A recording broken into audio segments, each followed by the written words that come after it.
Now, of course, you can buy muesli bars from all the supermarkets, but nothing beats homemade. And my recipe is a real standout, and it's super versatile, so you know what's going into your muesli bars and you can change it up. So we're going to start with some nuts. I'm just going to keep mine super basic today, but the nuts are completely interchangeable along with the seeds. So I've got some walnuts, and we'll just spread them onto a tray along with some sesame seeds. And this goes into the oven. Now, I've got the oven on a low temperature, so 150 degrees, and I'm just going to slowly toast the nuts and seeds. So in they go.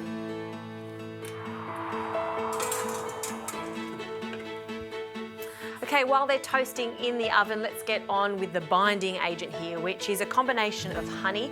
You need about 3/4 of a cup of honey, straight into a small saucepan like this one, along with some maple syrup. I like the deeper woody flavour of the maple syrup, so that's about 1/2 cup, and a good squeeze of vanilla bean paste, so about a teaspoon. Okay, the heat goes on. Give that a bit of a swirl. Now this needs to come up to the boil. Now once it's boiling, do cook it off for at least 2 to 3 minutes so it really heats up.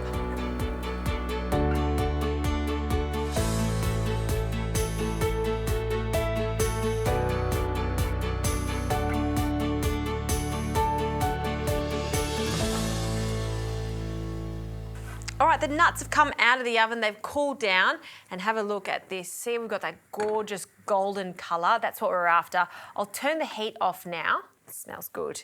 And we can bring everything together. So these nuts, you just want to break them up slightly so they're not too chunky. You can do that really easily just with your hands.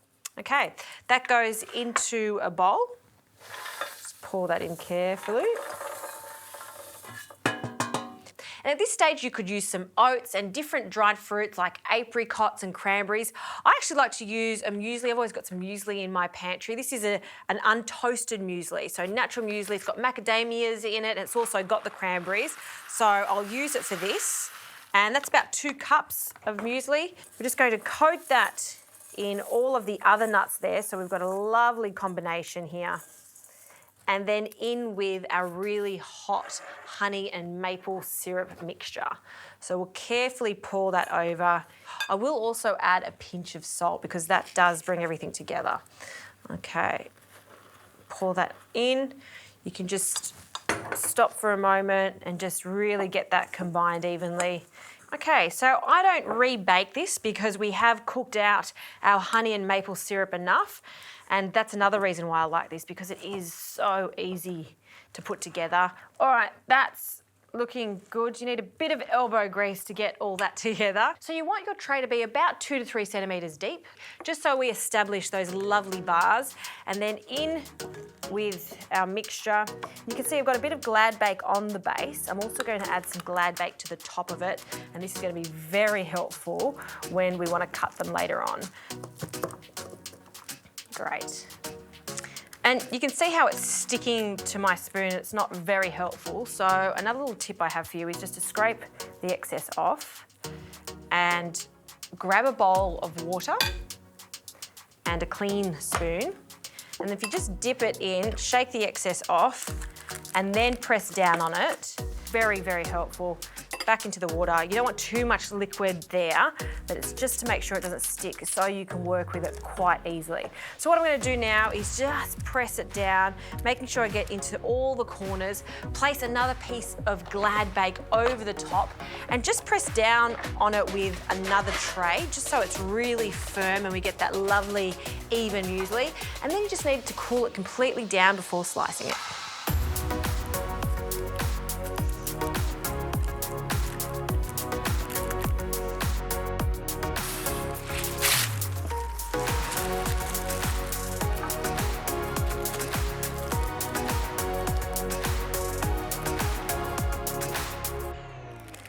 All right, this is cooled down completely. I've pressed on it, and let's have a look. Oh, gorgeous homemade muesli bars. So I'm going to take the baking paper away. And what I like about this one is it's chewy and sticky. I don't like it to be too firm. So we'll just open that up, grab a knife. I like to use a serrated knife. And I'm just going to fold back some of that baking paper And we can cut this into bars. Now, because there's lots of honey and maple syrup in this recipe, they do have a great shelf life. So all you need to do is place them into an airtight container and they hold their shape and texture really well. So let's cut these into smaller bars. I'm just going to turn this one around and let's do bite-sized pieces. Here we go. And I'll just stack them up. And they are fantastic as a little afternoon pick-me-up, maybe with a cup of tea, or like I said, you could place them into the lunchbox. They work a treat.